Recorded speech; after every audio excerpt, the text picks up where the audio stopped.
Hey everybody, this is Brenda.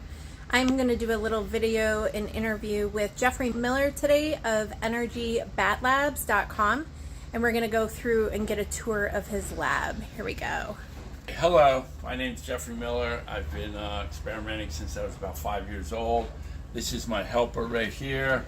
He came down from a UFO ship, and that's where I got all my knowledge.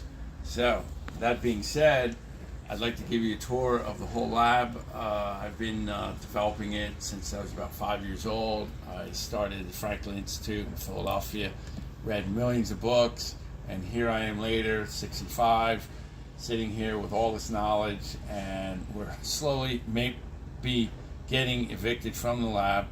And at the same time, this stuff is available for sale, or it may go into the trash. I don't know at this point. So let's go along and I'll show you what I have in the lab. So over here, we'll start and we'll go around the lab and come back through here. So what we have here is we have a water turbine. It's called a CQ. It stands for Centrifugal Energy Amplification Conversion Unit. This is a big unit. It is run by a turbine that's inside here. It circulates the water up through here through a pump. It has one generator that runs the pump, and then it has a master generator that you take all your energy off of. And so that's what this whole invention is. So that takes care of the water stuff, and it's unbelievable. So here it is. Is that based on some inventor's project in the past? Yes, that's the person who developed it. The original idea was, his name was Don Watts. He died of cancer. He lived in Nevada. And I talked to him, and I started that project about 45 years ago in my friend's place, Nancy's. So then we go over here, and these are my guard dogs right here, Ralph and Junior, and they watch out for everything. So since it's called EnergyBat Lab, we have to have a bat. So that's the bat that takes care of everything, cleans up. That's what bats do. So at the same time, we have a Newman motor here. This Newman motor is basically 10,000 pounds. And the inventor, the original inventor, was Joseph Newman back in the day. And what he invented was a motor that ended up using no amperage to run it, and it all runs on voltage. So what it has here is, if you come over here and you look in the mirror there, you'll be able to see the magnet. And the magnet turns, and this is a gigantic coil. So this coil basically weighs about 8,000 pounds. And then there's about 2,000 pounds of actual wood, metal, steel, everything like that. So is the magnet the red thing? Yes, that's the North Pole. And then there's another one on the other side, South Pole. So then, right now it's set up in generator mode, and so you basically have the motor, you turn it on, and then once you go ahead and turn it on, then it can be switched over to run all by itself with the other motor. And we're lacking diodes right now, but there are a million ways that you can run this, and we'll get back to this and be able to show it. How long did it take you to wrap the coil that's in there? Nancy and I took a year walking around, and each set of coils that went in there was number 4 wire, 19 strands per wire for the power coil, and there were I think 160 there were 60 coils of 160 pounds each. Then we had the generator coil that went around it on after we did that, and that's the generator coil that's wrapped around the power coil. That ended up being a total of 12 number 20 gauge magnet wire, which is actually over here if you can see it. That right there. That's your generator coils. And so there's thousands and thousands of feet of wire on there. And so this is the front of it over here. and I can turn on the light. And what we have here is we have the batteries that are in front of it. The batteries actually run it. When I run it in the motor mode, I put what's known as a commutator on here. It's a switch. And so then we hook it up to the batteries, and then it runs and runs and runs. And so for this whole entire thing, it'll end up using about 4 watts of energy. And then you get basically, if you hook a solid generator to it and everything like that, you could hook up a 10,000 watt generator and everything like that. And the more voltage you put into it, the faster it goes, the more power you can pull off it. So that's basically it. You can look up Joe's Newman anywhere on the internet. So over here, we have a load board that basically is a 200 amp load board. And the future of what the last experiments were to do was to hook the whole generator and the motor up to the load board and then run the load board like it would be equal to your house. And so that's a giant load board that I made years ago. So again, since it's a lab and I need material, over here behind me, we have metal stock of everything we want.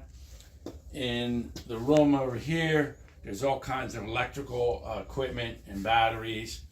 And then behind you, you have a press, you have the workout bench, you have more equipment that's just used for what we needed at the time, because one of the things they do in here is invent, so I'm able to sit there and go ahead and just grab anything I want and then go ahead and build anything I want. And so down here, this lab is on the floor space, it's 4,000 square feet. So over here, we have a sandblasting cabinet, we have drill presses, we've got more wood. Now, up here are, in my old lab, it used to be a Tesla lab. And so that's Nikola Tesla, not Elon Musk. I have 2 coils here. They're a transmitting coil and receiving coil. And what I was able to do is duplicate all Colorado experiments that Nikola Tesla did way back in the 1800s and everything out in Colorado. And so I was able to transmit electricity through the ground and everything like that. And they're a quarter scale of his original Colorado Springs coils. So they're just sitting there. So we've got more wood, sanders, we've got power devices. This thing right here is one of our chargers that we can charge up like a Tesla in about 5 minutes. And this right now puts out this one puts out 500 DC amps. And Teslas right now charge up at basically, I think, 80 amps and everything. So over here, we've got another sandblast cabinet. We've got more machinery. We've got a mill. Then over here, we've got a sander. And these 2 devices are what's known as primary devices. And what they're able to do is several things, but one of the things that they're able to do is that they can end up actually freezing a battery. And the person that actually developed those original things was John Bedini. And John Bedini was an experimenter that passed away in 2016, I think. And so then we go ahead and we have another bandsaw. And what we have here, I put this up and it stays up. We have what's known as Paul Pantone's invention called the Geat reactor. And it's a plasma invention. And what it basically does is you put gasoline in here. You can add water, salt water, Coca-Cola, it doesn't really matter. And in the reaction tube, which is running right here, what that ends up doing is it takes apart everything and then is able to go ahead, put it into the engine, efficiently, and you have absolutely zero emissions out of the whole entire thing coming out of the actual exhaust pipe. And there's a tube inside of the tube? And there's a tube inside of the tube, which then there's a very special rod that goes inside of the center tube. So there's an outside tube, a middle tube, and then a center rod that's inside of it. So you can look him up on the internet too. But one of the things EnergyBat Lab does incredibly well is that I vet out these people's inventions. And so I've done it. I've done the work. These people have passed along. They're the original ideas and everything. And unfortunately, most original inventors, one of the main problems is that they end up dying, but they leave the idea. And I'm a type of person that understands the idea, tests the idea, and then the key thing is to be able to market it. I have 2 companies, and we're working right now on marketing a battery technology that can basically give you an example, charge your cell phone up in 1 second, or charge a complete car up in less than 5 minutes, electric vehicle. So anyway, back to the more junk stuff.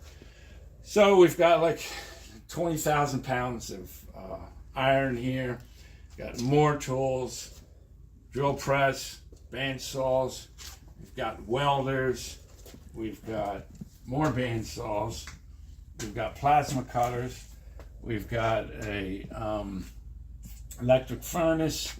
And one of the things I do why everybody sort of looks like there's a lot of junk in here, well, the key thing is inventing. You don't know what you need at the time, and so when you have all this stuff, I can just grab it in a second, and that's why I can make it. A lot of people, they go ahead and they use like MakerBots, or they use devices that will make plastic parts and everything like that, 3D printer. Well, that's fine if you can't do machinery. So then over here, we've got the lathe and more stuff. So without the machineries, you can't make any of this stuff.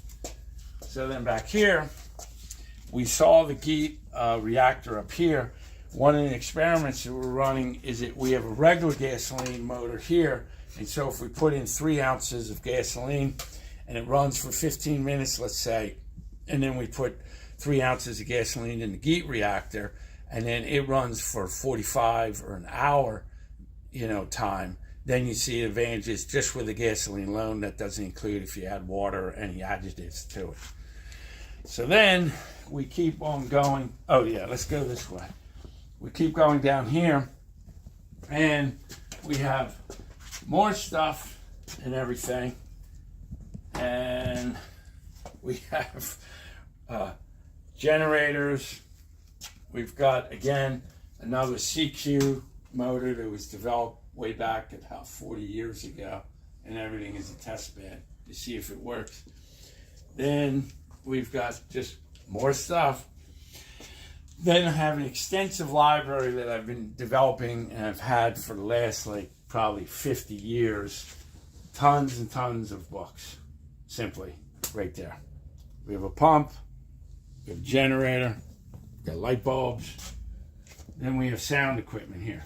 So then we're going to go down what I call Fantasy Island. And the reason why I call it Fantasy Island is because there's certain devices down here that are my own devices that I've developed that have nothing to do with other people's inventions. And so if Brenda comes down here, oh, by the way, one of the ideas that I developed years ago was called the pull-out. And so if you look here, there's 6 pictures. Picture 1, the pull-out is a mobile utility toolbox that goes inside of a truck. When you pull the whole thing out, it's a complete shop on wheels. And so I hold about 12 patents on that. So then we go down here, and we have light bulbs. These are the actual light bulbs here that I ended up using when I used to test the Tesla coils and Colorado Springs stuff. I was able to light them all up and everything. Another thing that I do in my lab is I completely film everything, and I take pictures of every single day that I do my work in here. So I have like almost 80, 90 hard drives that are just filled up with every single thing that I do. So if I do a build, then you will see it from the very beginning to the end, because most inventors just usually write down notes or something like that. And I don't really do that, because if you see the video and how to put it together, then you can build it yourself. So again, another primary generator, induction coil. Let me see what else. Do you have a YouTube page with all your videos? No, you can go to EnergyBat.com, and I have my website there, because the reason why I don't use the YouTube page is YouTube can take down videos. I have my own server that I have through another web guy, and so that's how we keep all our stuff up live on the internet. But you can go to, like, again, EnergyBat.com, and you can see everything up there. Anyway, this is an original device that John Bedini did. It is original idea that he ended up doing when he made what's known as the Bedini wheel, the SG, everything like that. He made this way back in 1984. So then you got chemical stuff, you got radiation detector meter, you've got this is the commutator. Actually, this is the wire that's wrapped on the Newman motor. And number 4, 19 strands inside there. It was a bitch putting it. And this is the generator coil that goes on there, number 20. And that right here is a commutator that goes onto the actual unit itself. And so then you've got more stuff, battery chargers, more stuff and everything. And then we get to, like I said, I duplicate people's work. This is John Bedini's work, and I duplicated his original primary generator that he had a town hall meeting back in 1984, that he was able to light 6,000 watts worth of light bulbs on a 48 stranded wire. And to give you an idea what 48 stranded wire is, about as thin as your hair. So then over here, we've got all inventory, electrical inventory of about 10 or 12 shelves filled with this stuff. And so this is all kinds of capacitors, you name it. These are my generators that I've made that nobody's ever seen yet, and they're all prototypes and everything like that. So one of the things that I've been able to do is I have all the knowledge. So technically, if this lab gets evicted and all this stuff gets thrown in the trash, which I really hope it doesn't, there basically is about $2 million, if not more, of equipment, of electrical equipment you could not get anywhere in the world right now, because most of the people don't even have it. The older people, the stuff has been chucked away, everything. So I've got shelves and shelves and shelves of equipment, and plastic ball. And the funny thing is, I haven't been down this aisle in about half a year, so to speak. Solar cells, everything. And so all this was to go into a bigger lab once we got the money from the companies and everything for licensing our battery technology. And so that's what we're really waiting for, because then what I was going to do is I was going to open up a free energy sort of lab so that I could teach younger people about this technology, because eventually you're going to need it. The grid cannot hold the electrical stuff. And I have a friend right now that's building. He's in the process of getting so that you can build, they're going to try and build 4 nuclear sites in the United States, which is actually being backed somewhat by the electric vehicle corporations. So anyway, then we have, drawers and drawers of stuff, bolts, everything. And so from an efficient point of view, I can just go ahead and grab whatever I want. And believe it or not, I know about 99% of what's in this lab. once in a while I gotta hunt for it. But that's sort of like fun because it's like an Easter egg hunt, looking for Easter eggs with little magic things in them. So anyway, we go over here and we've got tile saw. Like I said, without the tools you can't build anything. You know, so we've got more drawers, you know. This unit over here is a special generator and everything. It works on a flywheel design and stuff that I've made. Over here, there's more stuff. This is all electrical stuff. So if I need like light bulbs, I just grab a light bulb, it burns out, go grab another one. Because one of the things about R&D stands for research and destroy. Because development comes from when you blow things up. But I'm pretty good at not doing that. We have what's known here. A guy invented this. His name is Mike Waters. It's a Mike Waters turbine and everything, wind turbine. And it's the best in the world. Nothing will beat it. And so I've tested it. It's up at my website. And so again, we've got a battery charger. We've got another motor generator, because what I've done is you test these motor generator type things so that you can get the efficiency. And what you want is you want to have the efficiency so that when you put the power in, you get excess power out. And the only reason why you can do that is that you change what the actual unit will look like.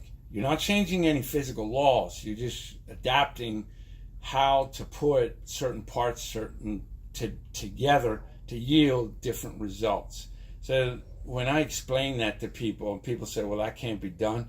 Well, yeah, it's done all the time. If you have a Ford F-150 and you have a Ferrari and you want to make a Ferrari out of the Ford F-150, well, all you got to do is crush it all down, melt the metal, and then you'll be able to go ahead and, you know, build one up out of that metal. And that's sort of what I do, is that I'm able to restructure it in a completely different configuration to be able to yield different results. That's basically it.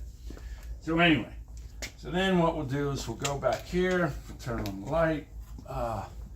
One of the things my ultimate goal was in doing all this research is the fact that if you look on the ground here, I have a big long, like 20 feet of dirt and metal plates. And this dirt and metal plates here is a test bed for being able to get electricity out of the ground. And so we basically live on a big giant potato. And if you know how to get the magnetic energy and telluric currents out of the ground and turn it into what I call artificial electricity, which is 60 cycles or DC, then you'll be able to power stuff. And so one of the two things I learned when I was a little kid is get the power out of the ground and also at the same time get the power transmitted. So the only way electric vehicles are really going to work is when you're able to transmit the electricity into the car. They have a receiver, and that's what Tesla did. He had a car that did the exact same thing. And so if you truly read some of the key books that he got together, you could understand that. Anyway, more batteries, more coils. This is usually a coil winding station when it's clear, you know. And so then with this, with our battery testing and everything like that, I've tested every single type of battery charger on the planet practically. And so basically what our battery charger is able to do is, against any other battery charger, is if you take a battery charger and you charge up battery and it takes, let's say, 12 hours, we can set the set point to do it in an hour. We can set the set point to do it in a half hour. We can set the set point to do it in 15 minutes. It's all the ability of being able to put the energy into the battery, and the battery basically becomes a zero resistance battery, or almost superconductive when we put the energy in. But you can actually read about our technology on the website, EnergyBat.com. It's up there. So anyway, we have more shelves with, as I call it, more booty, you know. And so with all these shelves, again, more electrical inventory all over the place. It's extensive because I've built it up over the years, And one of the key things about the lab is that I've been able to know where to get the electrical inventory and everything like that. And so over here, for some of the Tesla experiments and everything, we were using gigantic transformers. And so these things are put out like 30 kV and everything, 220, and they're usually, you know, used in the electrical grid and everything. And so I just got a few. Anyway, like over here, we have what's known as, on these two boards here, there's known as Don Smith's work and everything. And if you understand anything about that inventor, basically he was able to make sort of a small version of what Tesla was able to put together and transmit it into the ground. And he's just made a small version of it. And this is somebody that duplicated it, and then I modified some stuff. And so you could take this board outside, put it into the ground, put it into the air, get the potential difference with it, and then be able to actually get electrical energy out of it for uses. So the key thing is now, where I'm at with projects like this, is to be able to put them on a small scale and sort of a little box. So anyway, over here we've got drawers and drawers of the pull-out, and so these pull-outs are way back in 1990 and everything. They were developed so that you could put anything on and off of the actual pickup truck in the world. So this one just happens to be a tool pull-out. You could actually have these things for, you know, paramedics. You could have them as catering, whatever you can envision putting into a box and putting it right there. And so the reason why it never took off is that we were supposed to go in the Home Depot, and then when the Lehman Brothers crashed in 2009-10, that ended it for the $1 million investor that was supposed to put the money in on the pull-out itself. So we've got various models, and we have, you know, just all this was drawn up years and years ago. And if anybody wants to do it, I have the ability to, you know, just hand them a flash drive, and they're able to sit there and go make this thing themselves. You know, maybe we'll make some money. So anyway, more so back here, we have more stuff, more electrical inventory, all back here. The main two key, very expensive electrical inventory things is this whole thing is filled with probably about 3,000 pounds of every magnetic wire that you can imagine. At the same time, over here, we've got thousands and thousands of dollars of magnets over there and there. Every configuration of magnet. So when I need a magnet, I just go back here and grab it, you know. And so at the same time, we've got our old test boards for chargers all right here and everything.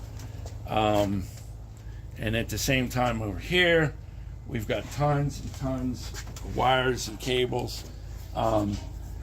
Especially that black wire right there was used for the Tesla transmitting stuff all through the ground. And so more and more wire, you know. And then over here, we've got like this scale. This scale was used to use it as a pony brake scale for the Newman motor to actually get the actual load out of the torque load out of the actual shaft of the motor and everything like that. Then we've got another generating system with a flywheel with a 400-pound flywheel in that thing. You've got the QEG here, which was developed by this girl named Hope Girl and her father, and they still may be working on it. I don't know. I've made it to work and do what it has to do. You could probably go and look that up on the internet too. Then we have over there, we've got two regular Tesla coils. And unfortunately, to give and make sure that people understand, the word Tesla coil is just a buzzword, because what they really are is RF coils. And Tesla coil if you saw the original Tesla coils that Nikola Tesla in the 1800s did, they don't look like anything like that. So anyway, so then over here we have, back here we have a solar cell system. And the funny thing is, right here, this whole solar cell system that I had, the day I moved in here, the second day, transformers blew up in the town that I was in. So I quickly made this all within about 3 or 4 hours, and then I put an inverter, battery, everything, and then I was able to have my light for what I needed to do. And then the landlord came in and he says, "How do you have light?" And I said, "Well, I've got this inverter thing here." So anyway, we've got a big 15,000 watt charger that can charge up electric vehicles or whatever we want to charge up. That's right here. Then you have more batteries. These are the old batteries that I used to use when I was doing the Newman motor way back when. So then we get over here and we have more electrical equipment and everything. Then we have a vise, we have batteries. Over here we have all my really good machinery tools that I need when I need them. Over here we've got more electrical tools and everything like that. We've got all kinds of electrical tools in this case. Saw. Then we get to battery land. And here goes another Newman motor and everything, but I also used this motor, wasn't just a Newman motor, I also use it for the power that actually it was made to go ahead and do the power for the transmitting into the coils that are behind me with the Nikola Tesla coils, Colorado Springs. You need a generator, and that's what I use it for. And I use it for many other tests and everything. And so then we have tons of batteries that we're able to test and stuff. One of the things that we can do with our battery technology is that we can actually bring back dead batteries. Simple as that. As long as they're not physically, banged up. Then we have more tools, more tool bench here. Then we have another set of batteries and everything. And like I said, in our battery charging and everything for the technology, I've charged all the batteries with all the battery brands. So I'll give you an example. This battery right here, this actually goes into your Leaf electric vehicle. This is what's inside it. And so then you can't really see it here, but if Brenda zooms in, that's a Tesla pack. So they have 15 of those, basically with 500 lithium-ion batteries inside of it. Then these are all my meters, all kinds of meters in here. Then we go over here, and again, another battery charger that we use and everything that we developed. And then at the same time, down here, we have a small CQ prototype that we're testing and everything like that. And we're still testing that because that one, it runs under pressure and a whole bunch of different things. Then we have another whole GEAT system, Paul Pantone system there. It's sitting here. And then over here, we have a Bedini gigantic wheel and everything. Another generating system, more electrical equipment. And so we go around here, and what we have here is we have what's known as a 3 battery system, and I actually took this out to 1 or 2 conferences out west.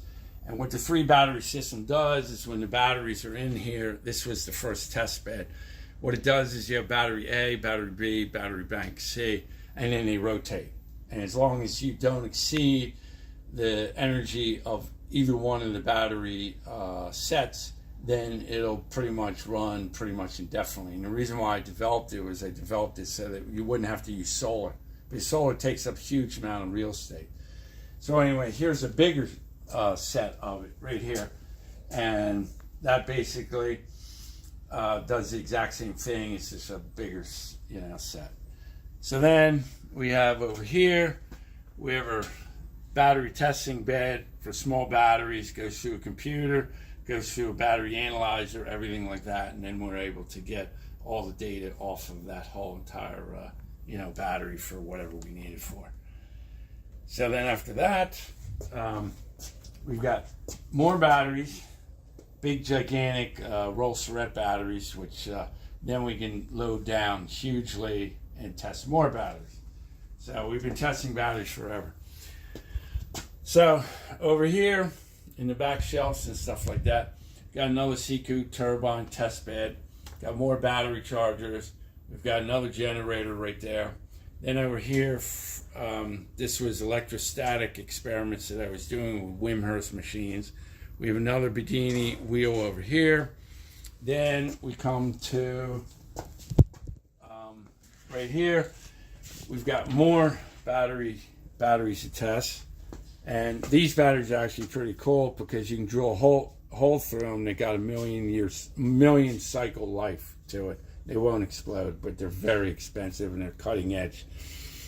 Then up here, about 25 years ago, what I did is I got some Prius cutting edge batteries from the Prius. I had a friend that was in the Prius company or whatever, and he sent me these batteries. And the reason why they weren't going to use them in the Prius, they were actually too good. They wanted to have a shorter lifespan. So these batteries, I ended up putting in here, putting an inverter in it, and then have a solar cell. So then I can have a pack that you can walk around with and everything. So today, people have they figured out how to do that a little bit. And you can buy devices like that on Amazon that go in the mountains and have a little bit of electricity. So all these boxes here, I've started to pack up some of the key stuff if I have to get out of the lab. And so, to be really honest, I'm not happy about losing $2 million plus of equipment and losing all this. So if anybody out there that actually can help me, I would appreciate it. Over here, we have a special generator that I'm still building in here, and our get out date, if the rent isn't paid, it's probably going to be August 15th. So this is a special generator that I'm making for myself. This is more battery testing bench. Then this comes to a special generator that if I turn on the light, it'll look cool. And so let's go over here, turn on the light, and this is a special generator design built by somebody else. I can't go into it right now, but what happens is you'll be able to sit here and pull it, and it will self-run the motor and then run the light bulbs and everything like that. So right now we're right back to square one, and upstairs I have a office, books, some computers, and then I have also a computer room with a whole bunch of stuff in there. So that's pretty much a short version of EnergyBat Labs. So I hope you liked it, and what I leave here with, if I lose the lab completely, I'll have the knowledge, and I'm available for consulting. And so it's been horrendous time in the last week or two, and especially with some of my friends that have come here. So I want to give an unbelievable thank you to Brenda for actually doing this video. It's my pleasure. Thanks a lot. How can people get a hold of you, and what's your website again? My website is EnergyBat.com, and you can email me at nt@energybat.com, and then all my phone numbers up there, and all the information that you'll need to know. Thank you. Okay.